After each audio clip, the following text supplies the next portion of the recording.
He offered me a 1-800 number, and I called him. And then the message was, a friend will call you back. A year ago, we started off just hey, hi, every Tuesday, how you doing? From those conversations, I was able to take steps in the jobs. It came with some conversations about life too, and that's why she's my friend now, because it's not just about, hey, how you doing, bye. It's more like, how are you doing, and follow-up questions. Check back in with me. What's the latest on this? What's the latest on that? And anybody who ever was lonely know the difference between not having somebody to talk to and having somebody to talk to. And Miracle Friends fills that gap perfectly. Hello, everyone, and welcome to Unified Purpose, the podcast where we share inspiring tales of compassion, resilience, and community spirit. I'm your host, Shannon, Penji's Partnership Coordinator, and I'm joined here today with two very special guests, Colette and Terro McMillion from Miracle Messages. This organization helps ultimately set people up with friends to help them through their good days and bad.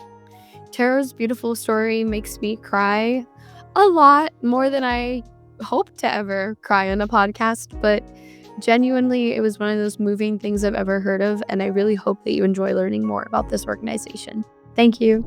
All right, I just wanted to start out by saying thank you both for being on with me today. I really appreciate it. Thanks for having us. Nice to see you again. It's great to see you again, too. So I just want to start out with asking you guys what this organization means to you and what its mission means to you specifically. Can I go first? Yeah, that's fine. Miracle Friends to me is a friend that when I first moved to San Francisco, didn't have anybody out here, and I met the founder, one of the founders, Kevin, and Kevin introduced me to the organization, and I signed up, and then I got a phone call from Colette. From there, I felt like I had a friend out here. That's wonderful.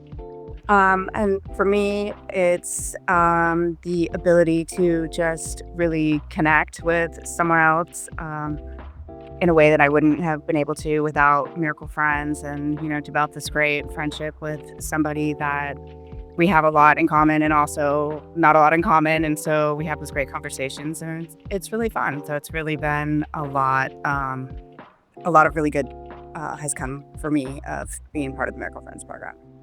Looking into this organization, it seems like such a magical experience. I feel like I really wish that Philadelphia had something like this. That's where I would live. It needs something like this, truly. It is even just doing regular work that I do or have been doing in college, just working at a pizzeria and working and doing this and that. And I think that a lot of the population is kind of ignored, and it's really lovely to just get to speak to as many people as possible. And it would be really nice to see more of this, so I appreciate that. Can you tell me more about the work that you do and how you kind of got involved in this? Well, I do want to say we can be in Philadelphia because one of the beautiful things about Miracle Friends is that it's completely remote. So Terro and I happen to live in the same area and decided, that we both wanted to meet in person, but that's not actually the Miracle Friends program. It's entirely remote. And so we do have people from all over the country, all over the world, really, that volunteer and participate in our programs, which is like one of my favorite things about it is that this recognition that people are isolated. And I think after COVID, people really started to recognize that isolation really takes a toll. And as our population ages, and our seniors are more isolated, they understand what we're talking about when we talk about this program. They understand loneliness and the effects that it has. And the thing that I love about Miracle Messages is that we're not bound to a certain geography. We can be anywhere. So it's just really accessible, which I think is really, really cool. So we'll talk about Philadelphia later. I love that. Yeah, it's good to know that you can access our services anywhere. We have a 1-800 number, 1-800-MISS-YOU, and we do get people from all over the world, that will see an article, see a podcast like this one, and they instantly understand what we're trying to do and what we're about. And they volunteer or they donate or they sign up to participate, and everybody can participate. So it's really cool. I really love that about the organization. Me too. That makes me really happy. Okay. I didn't know that, so I'm really happy that I can figure that out. That would be really great. And then so how did you get involved initially? So I got involved. I heard Kevin Adler, the founder, speak in 2018 and was instantly drawn to his message. It felt like a need that nobody was addressing, and it seemed so simple. When someone tells you about it, it's like, wow, that's so makes sense, right? Like it really makes sense. It's so simple, and there's not all of this overhead and bureaucracy. It just really works. So we chatted a little bit then, and I kind of followed the organization. And then in 2021, during the pandemic, I had the opportunity to join him and work here as well, which I jumped all over. I love being here. I love that I get to help him and the rest of the staff sort of create what this is going to look like as we grow. And I'm a huge fan of the program as it's evolved from, the reunion program during the pandemic to Miracle Messages. And then as we start to get into basic income, just as we see the needs that we're finding in the street and in the partner sites, that's sort of how our organization has evolved. So it's been really, really exciting for me. It's fantastic. Terro, would you be able to share more about how you got involved? Yes, of course. Like she said, the message isn't complicated. I met Kevin, and his whole message was, did anybody need a friend? And you couldn't. As soon as I heard it, I was drawn to him. And if you ever meet Kevin, he's the kind of guy that you just like talking to. And as I was walking and talking with him, I just wanted to be. I thought he was going to be my friend, and I was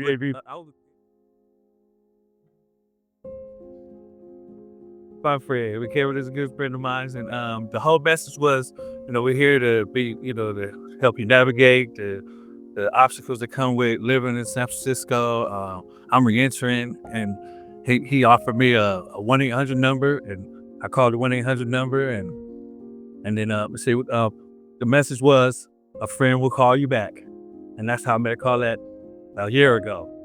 We started off just hey, hi, every Tuesday, how you doing, and just from those conversations, I was able to take steps in the jobs, and it came with some conversations about life too, and that's why she's my friend now, because it's not just about, hey, how you doing, bye. It's more like, how are you doing, and follow-up questions, and check back in with me. What's the latest on this? What's the latest on that? And anybody who ever was lonely know the difference between not having somebody to talk to and having somebody to talk to, and Miracle Friends fills that gap perfectly.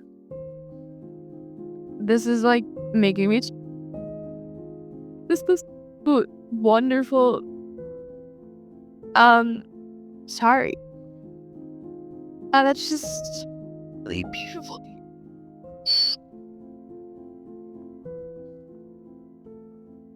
It's okay. We're used to it. Like we go through this a lot. Like we hear all of the fantastic stories, and Terro's right. Like it's so simple to make this happen. Everybody should get to experience it.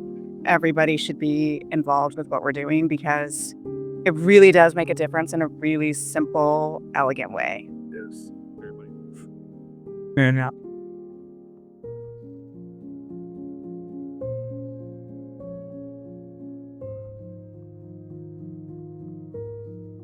I hope I'm sitting next to my desk at home. I'm just not at home right now. It's just when I moved to Philly,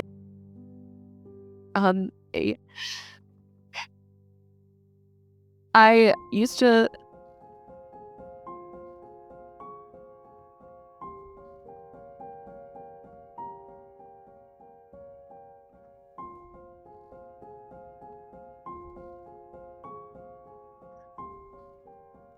when I moved to Philly, I volunteered with this organization that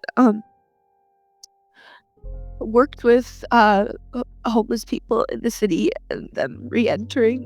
And I think that this was a problem that wasn't addressed, that I ran into very often. talking to people, because we were ultimately just helping them set up with jobs and some kind of income. And it's just really lovely to hear that someone is addressing this, because I'm just having like one conversation with them. That's the best that I could do. And just hearing about this is so incredible. So thank you so much for talking about it. And I would love to learn more about it through this and afterwards. So thank you so much. I think your experience with what you're talking about is really typical. Like those first needs that pop up is a place to live and an income and a job and food and clothing. And I think that as a society we have largely ignored the impact that loneliness has had. And I think it is something that we can all relate to from a variety of different angles. And so when you hear about it, you have that reaction that you're having right now, and the intersectionality between loneliness and the reentry and aging that I mentioned before, any veterans, foster care, almost everything that exists in society, the loneliness can be an element that just makes it that much harder to overcome. And so I think that's really important that Miracle Messages sort of fills that spot, because there are a lot of organizations that are filling the other spots. And so as we can bring more awareness that this is just as important, it's just as detrimental, to your health to feel so isolated, we can make progress. We can make progress just getting the word out. So these types of podcasts are really, really helpful just to get the word out. Yeah, money and a place to live is really important and has to be living here and anywhere, but having people to talk to is just as important, and I run into that all the time. So that's so incredible. I can't stop that word, but you so I'm gonna stop crying. So for the more technical side of things, to help organizations that do work just as good as yours, I wanted to know what are some ways that you market your organization, and how do you get the attention of people that may not care about this or don't know about it? That is a great question. So, Terro mentioned that he met Kevin. I met Kevin when he was speaking, and then Terro met Kevin when Kevin was doing outreach. So that's definitely one way. We did just hire a director of communications. Like, we are aware that people need to hear about us. Once you hear about us, you will be interested. You will be interested. You will want to know more. And there will be a way that you can help, even if you're far away and you can donate, or if you want to volunteer, or if you know someone that would be a good candidate for a program. So I think that being able to get out in front of, a larger audience is really what we need to do. That's great. So what is your strategy for outreach then, both for volunteers and also for individuals looking for support? So right now we haven't as I mentioned, we just hired a director of communications. So we're working on all of this strategy right now. Media works really well. It's a really compelling story. So we do occasionally, get on the news or in print from our story. Kevin will speak. We do a lot on social media. We have a lot of partners in the cities that, we're here in San Francisco where we started, and some of the other cities where we have a presence. Those partner sites are vital. The ones, like you were just mentioning, where there are other people that understand what we're trying to do and are focusing on housing or jobs or food, but see the element that we're talking about, and just having that card, Terro mentioned that card, being able to get that into the hands of people that, they then have to take the initiative to call the number. But whatever we can do to get that number in front of everybody, through social media, through articles, through speaking, podcasts. Kevin wrote a book at the end of last year called When We Walk By, and that actually has garnered some other opportunities for us. And it's a great it's a great book about sort of how we got here, because people always want to know, why does it seem like homelessness has increased? And we all walk by. Why are we walking by? What can we do? It's a really good overview of the homelessness situation, and then how you can act on it in your area where you live. That's awesome. I just wrote that down. I would really like to read that. So thank you. So how do you I was wondering about the communication side of this. So when these are specifically I guess phone related things, how do you have any kind of system where people don't have access to communication like this? It's the phone buddy system is phone based. So we do, at this point, you do have to have a phone to participate. So Terro and I speak on the phone, but we also text. If one of us is busy or working or whatever, and we can't connect, like we can text back and forth. We can have calls. We are looking at expanding ways to connect outside of a phone, but at this point, it is a phone-based buddy program. Yeah, I think I always felt like after the paperwork was all done, nobody would ask me, "So how are you doing?" And Miracle Friends does that. Miracle Friends not only does that, they call. She calls me every Tuesday, and that's one of the first things we start with is how am I doing before we get into the housing, employment, any of those other things that cover that. Like, she always starts with how are you doing, and that opens up that. I believe that if you start with a how you doing, you can get to the rest later. But sometimes she said how I'm doing, and I'll be like, I'm going through this, I'm going through that, and that's why I call her my friend. It's not just have you got a job, you have everything to eat. She wants to know that I'm all right. I'm all right. Yeah, people can have everything that they need,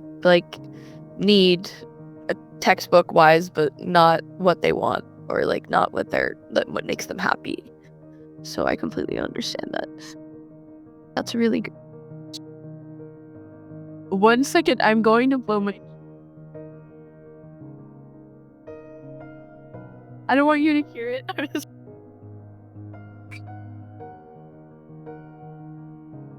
That's kind of audio.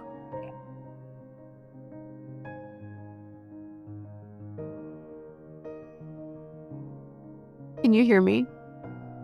Okay, great. I just didn't want you to.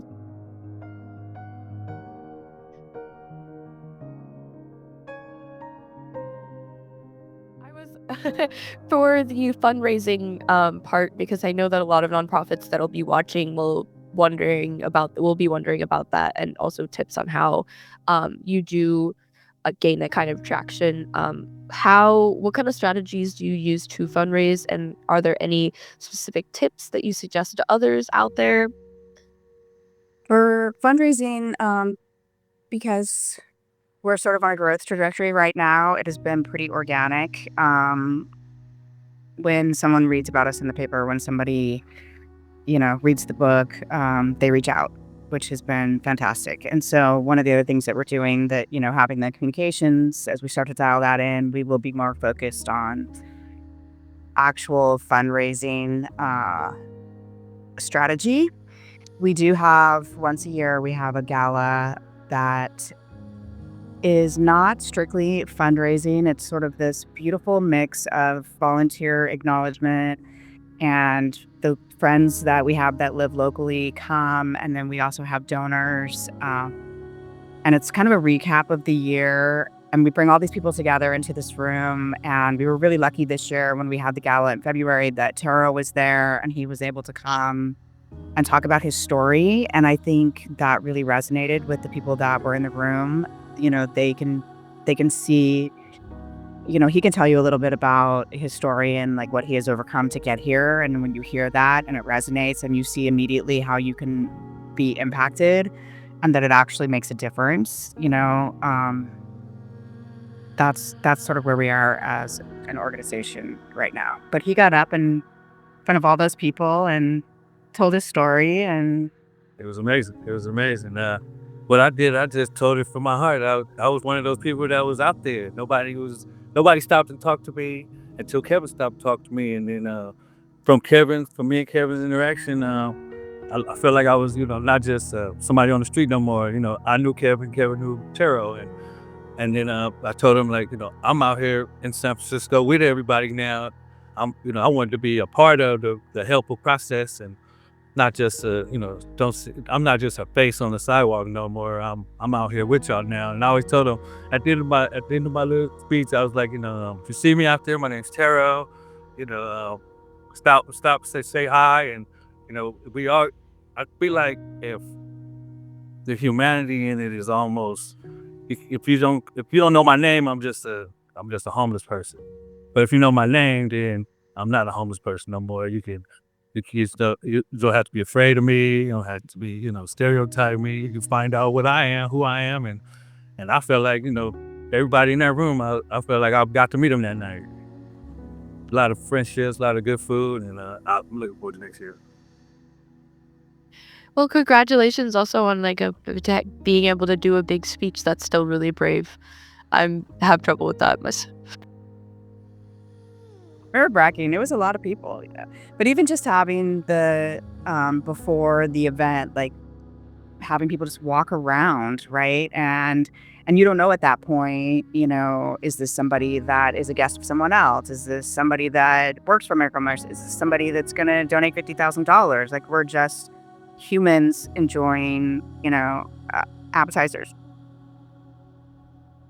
It was fantastic. I mean, Terro is this really kind, thoughtful person, and for people to get to see that, like, I think that's amazing.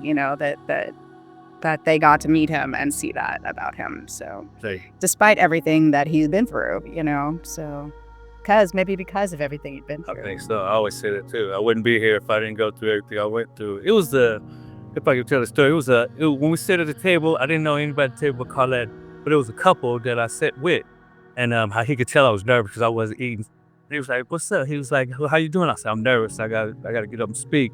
And he told me, "You're in the room with the people that can help. Talk from your heart." And that it took away the nervousness, because I was nervous about people judging me, thinking that. But he like, this is the room where you could talk to, you could tell him right here. And I was like, right, thank you. And it came from there. And because what he was telling me is like, if anybody could hear your story, these are the people that need to hear your story right here. And that's how I felt. That's amazing. So do you organically normally get people to support you through these kind of stories? Like they care like a normal person? In the beginning, when you started, did you have to write proposals for grants or larger foundations by any chance? We do have a grant process. It's often that a supporter will highlight an opportunity for us. And so we have the goal in the next year of hiring a development director that will do more outreach. But because this is something that I think is really easy for people to understand and that they really want to help, we've been very fortunate that a lot of this, as a startup, that has come our way. And now as we sort of pivot and work on the development side, there will be more of that. But typically when a grant comes from us, it's because someone has suggested, like, we're a good fit for this, or they know that, this is something that we need at the moment. So It's really lovely to hear that people care so much. I feel like for a lot of nonprofits, you don't run into that very often, that people are so generous. So that's really good to hear, especially for something that definitely like this, that really needs it. I appreciate hearing that. Would you be able to share more about your volunteer process and how other people can sign up? yeah, you could go right to our website, miraclemessages.org, and the volunteer opportunities are listed there. We have a couple of different programs, the Miracle Friends program that we're talking about, and then we also have a reunion program where we try to reconnect people with their families. And we have volunteers that we call digital detectives that get online and try to find family members that maybe people have lost touch with their family, over a course of 10 to 12 years. And so that's a volunteer opportunity that we have as well. Always, always on our website.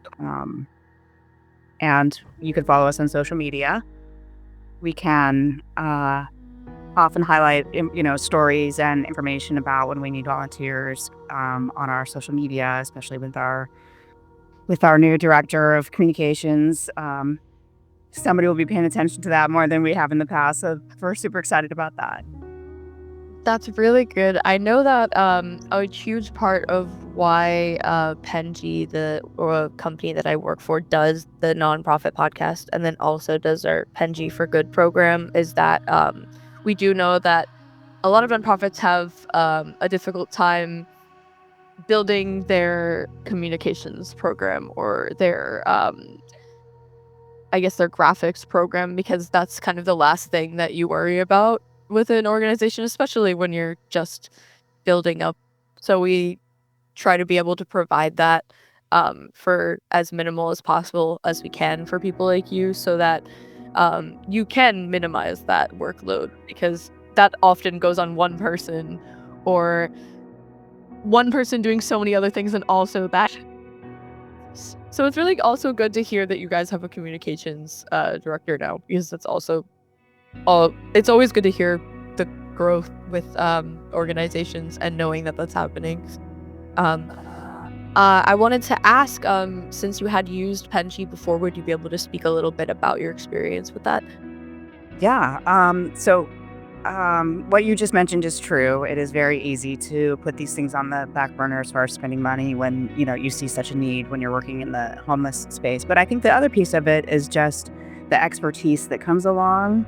Like, being a communications person is a job, right? Like, it is a thing. And so being able to have like a Penji compile a team of experts, in the areas that you might need help, can be really beneficial, instead of hiring somebody that can do all of the things when you are not ready for that yet. One of the things that the Penji for Good program, I think, was very accessible. I think that I got a lot of communication. I was able to connect with two people, not just one. Also internationally, you guys are also all over the place, so that was super cool. One of my reps is in Puerto Rico, and so that was interesting, and just being able to have that communication back and forth on, this is what I need, and do you like it? Are there any changes? And then another iteration, so that you can dial in and bring that professional expertise to communications for small groups, I think, is super important.